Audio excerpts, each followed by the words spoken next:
Hi everyone, it's Michelle from Country Morning Creations, and I'm here with kind of a craft with me tutorial sort of thing. Long story short, I started out to make two journals, and I wanted them to be kind of a deconstructed journal, if you will. A lot of just grungy stuff, things like that. So this is one that I've made, and I've done a flip through in a separate video of this one. And what I did, and this is what I wanted to show you, is I did what's called a tab binding on this journal. Now, I like the tab binding, however, it wasn't quite the look I was going for on this journal. So I'm going to try a different binding that's kind of a nod to traditional bookbinding. So instead of taking my signatures and attaching one to the next one, I'm going to do kind of a cross between a traditional binding by using a 7-hole pamphlet stitch, and then I'm also using some linen coffee dyed strips that I have to also bind it. So it's going to give kind of a different look. And I tried to find a video on how to do this, and I couldn't find any, so I'm going to just try it. I have a vision in my mind, and we'll see how this turns out. What I've done, I've put together 5 signatures, and they're 8 pages each. So this is going to have a 2-inch spine. I think I'm going to need it to be that wide to prevent the alligatoring. And that was the other thing that I didn't like about this.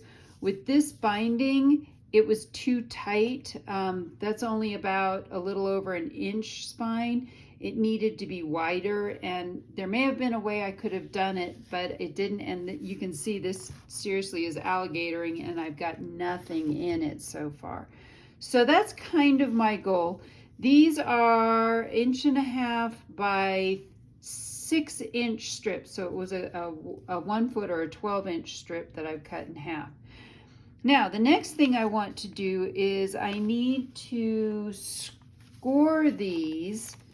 And so I'm going to stack them up. What I've done, I've put them together, and then I always paper clip the back sides of them because usually I put lace on the front side. Anyway, so this is signature 1, 2, 3, 4, and 5. I want these to all line up so that they it works, basically, long story short.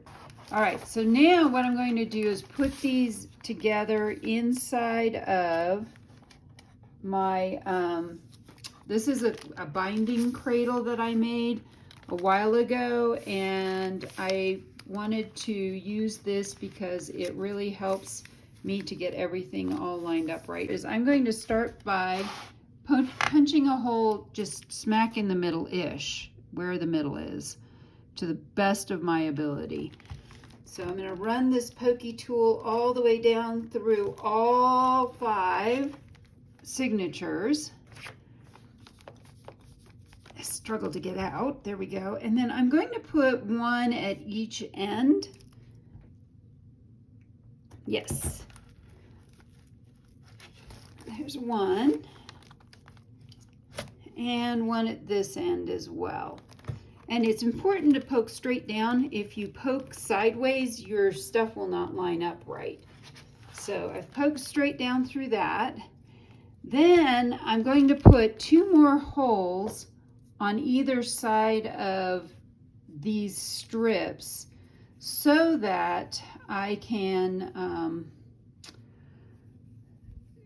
secure things a little bit closer. I could just do a 3-hole pamphlet stitch, and that would be okay, but this isn't going to end up a 7-hole because I need to add 2 more holes. Wait, well, 1, 2, 3, 4, 5, 6, 7. Yes, a 7-hole pamphlet stitch. So I want these to be kind of towards the middle. I'm only using 2 strips of cloth, and these are going to be maybe, yep, about right there. So on the outside, that's going to be about where they're going to be. And I need to leave a little bit of room. Actually, I think I'm going to move these just a wee bit towards the outside edge, like that. Move that one back just a little bit. All right, like I said, I'm not really sure what I'm doing, but I do know that I want to come out about 1/8 to 1/4 of an inch on either side, so that there's room for the fabric to go. I'm not stitching to the fabric, in other words. I'm stitching around the fabric instead. All right, get that one out, and then let's get this side done.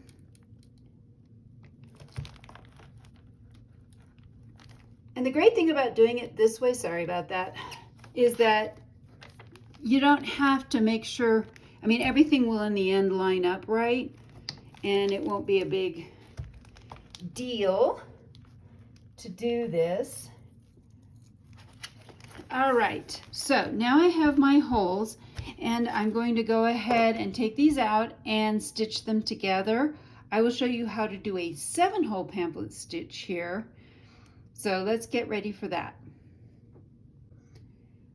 So to do a 7-hole pamphlet stitch, it's actually not real different from a regular 5-hole pamphlet stitch. You're just adding an extra stitch around the top and the bottom. As long as you use an odd number, you'll be fine.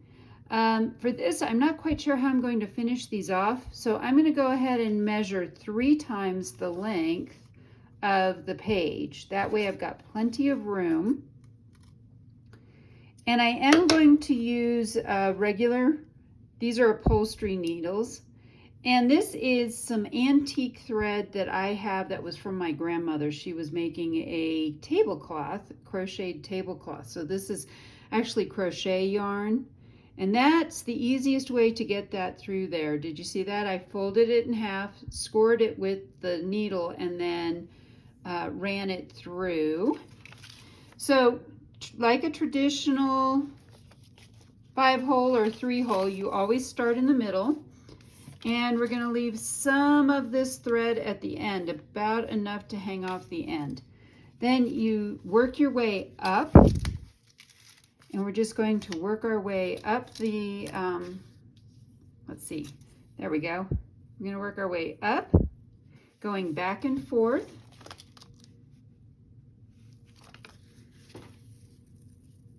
And then we're going to work our way back down again, just like as a traditional. It doesn't matter how many of these you have. You could make this a 9-hole pamphlet stitch if you wanted.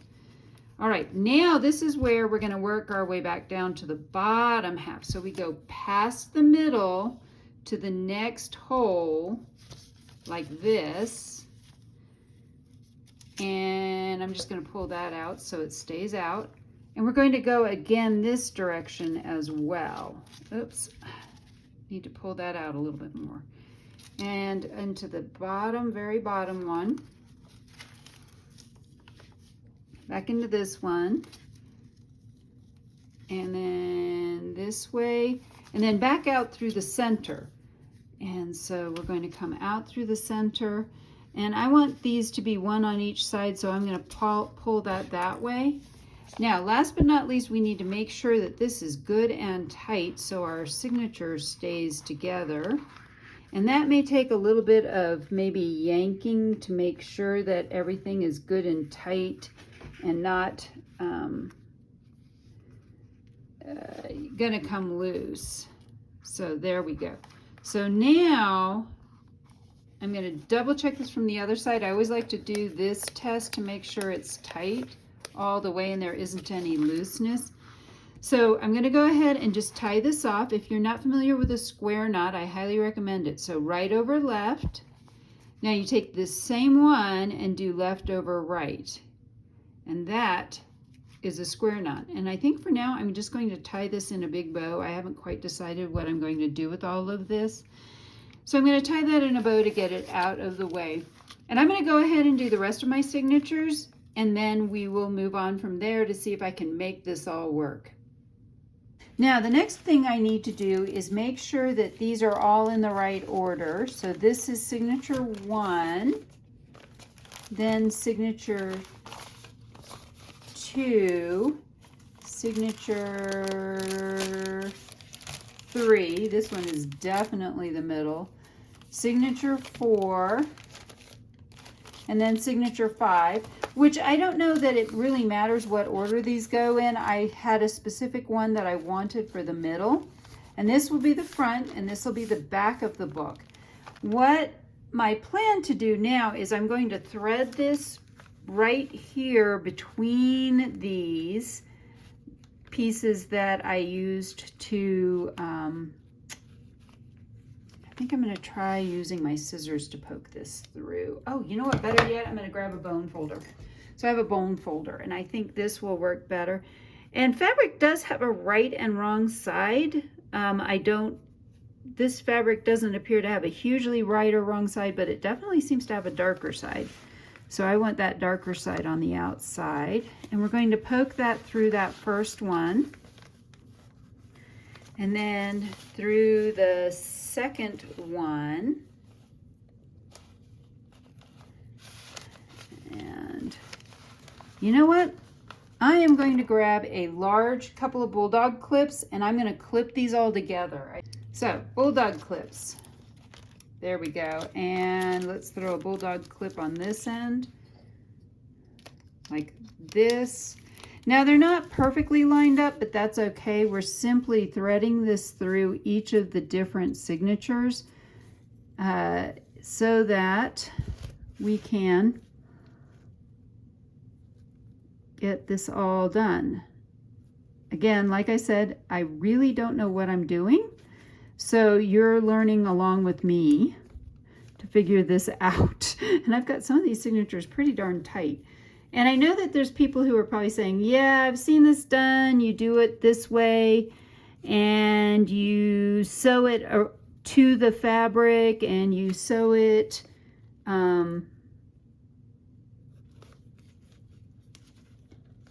you sew it when you sew your signatures. I just thought this would be easier. I may be wrong. This may not be easier. It just seemed like a good idea at the time. So like I said, this is not a tutorial. This is a let's figure this out together kind of thing. So I'm going to just keep working my way through here.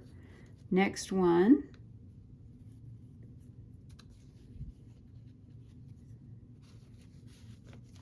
This seems to be getting easier, so I highly recommend using a bone folder. And what I'm doing is to keep from pulling this out when I'm pulling these through, I am simply holding this side with my thumb as I feed these through. Now these are way too close together. We're going to space them apart a little bit better. But for right now, this was kind of where I wanted to go with this. And one more, and then we'll do the other side as well. Let me grab that, pull that up, stick that in, and pull that through. Oops, that didn't pull through all the way. Let's try that again.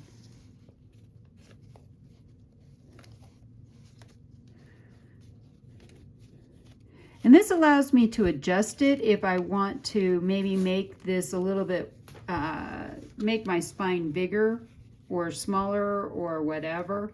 So this is going to allow me to adjust that. I'm going to go ahead and do the other side as well. All right, so I now have my strips through here, and I'm leaving them loose so that I can adjust these, because the next part is we're going to glue these strips to the insides of the covers, and I want it to come in about 2 inches on each side. So this is the front, and we're going to glue this to the front of this like this. Actually, that's going to go like that, and then this is going to go over the top of it, and that will help secure everything. And so let's mark these in about 2 inches. Where's my ruler? There it is.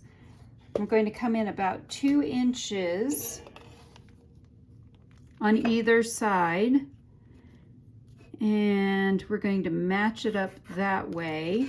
Because these are 6 inches, that means that you take 2 inches off each side and you're left with a 2-inch spine. And there's that. And let's line this up better and make sure we've got everything where we want it. And that looks about right. I'm going to come out here and mark this about like that, and mark this about like this, and now we know where to put our glue. So I'm going to just put the glue on this and glue this all the way to the edge. The glue may bleed through a little bit, which is okay, but I do want to glue this all the way to the edge and come in 2 inches. So again, I'm holding this up instead of putting it down. We're going to come in that 2 inches and press that down. Let's come in. I may need to pull that a little bit more or a little bit less. We're going to make that one about 2 inches as well. All right. And then we're going to do the back as well. So I'm going to just flip this over and pull this really tightly, because when we put this on the back, we're going to, again, come in that 2 inches. And I'm going to just take a look so that this hopefully lines up pretty well. This is going to be a rather loose binding. And so we're going to do a couple of things at the end that will help to make it not so loose. All right, so that may need to dry just a little bit before I try to do this. So I'm going to let that dry, and we'll come back and do the back. So at this point, it's mostly dry. I've gone ahead and let it dry. I did also take a few minutes and I've marked, I don't know if you can see that, I've marked with pencil where this side will go. And I am ready to go ahead and put my glue down, and I'm just putting my glue kind of inside of that area. And we want to do both sides so that we're going to just do them at the same time. Again, we're just going to that 2-inch mark. And this is, like I said, this is a rather loose binding. It is definitely not for everyone. Oops, that's way too far in. Let's take this back a little bit. There we go. So this is definitely not a binding that most people or everyone is going to like, and that's fine. This was just something I wanted to try. I may have gotten that a little bit high. Let's see, I did. I want to bring that down just a little bit before this all dries. And there. All right, so now that looks a little bit better. Still a bit high, but I think, let's pull this down just a little bit. I want to bring this down just a little bit more. So what I'm trying to do is get this to line up with the other side, and I think I don't quite have it lined up right. So I'm bringing these down just a little bit before it completely dries. And then once I put the lid on, or the top piece on this, it'll hold everything in place. So I'm going to let this dry just a little bit. And then, well, actually, I'm not going to let it dry a little bit. I think I'm going to go ahead and, at this point, take these pieces now and glue them on, and that will help hold everything together, and that will be easier. So I'm using up a bunch of Tim Holtz stuff that I have, and So this was a challenge for myself to not use any digital kits. I'm kind of a digital kit junkie. I know a lot of people never use digital kits, but I have a ton of these paper packs, like from Tim Holtz, and so I thought, you know what, I am going to just use up my stash for this and do that. So that's what I'm doing, is using up my stash. I'm going to go ahead and put this piece kind of in the middle here, maybe a little bit towards the center, and just press this down, and this will dry. And as you can see, I've inked around the edges of this as well. And then we're going to go ahead and put the piece on the front. Now this has dried, so this will be a little bit easier to do. And this again will help secure, this is going to help secure all the stuff I've just glued down. I'm sure there is some fabulous way to do this and get the glue better, but this is how I do it. And this is how I do it today. I don't always do it the same way. We're going to go ahead and put this piece in the middle here. Now, you could call this done, and that would be fair. At this point, I have taken some lace and I've cut it at 2 1/4 inches wide. I wanted it a little bit wider so I could tuck this down around the different parts. But what we're doing now is I'm going to take this lace and glue it to this, and that will hopefully help hold the signatures in place. When I use this lace, I always just run it down the edges like this. I don't like to run it in the middle. And I'm going to put, there's this little bit of extra, I'm putting that towards the back. I'm going to simply take this now and, where's my bone folder? I'm going to tuck this down into the front and tuck this down into the back and make sure that it's attaching to both the fabric and the strings that I have. So in a perfect world, this will all hold down,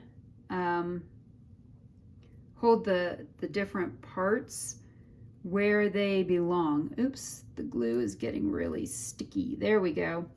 All right, and we're going to do the other end as well. And I just have this balanced so that it stays upright. You can, of course, do what you want or try this a different way. But again, like I said, I just wanted to come back and do this part. And then this binding is done, and it is time to actually go ahead and start filling this with all the ephemera. All right, it's not perfect, but again, junk journal style, nothing is supposed to be perfect.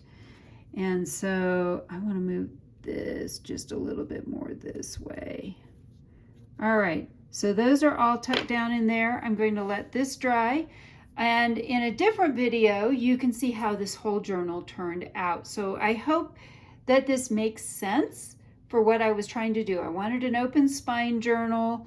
If you've ever seen where they do binding on a loom kind of thing, a lot of times they do this strips of fabric to help hold the whole thing together. There's probably a better way to do this. I don't know. I kind of like how this turned out. This was precisely what I was looking for. So I hope you found this really helpful. I hope you give this kind of binding a try. And last but not least, I hope I've inspired you to be creative today.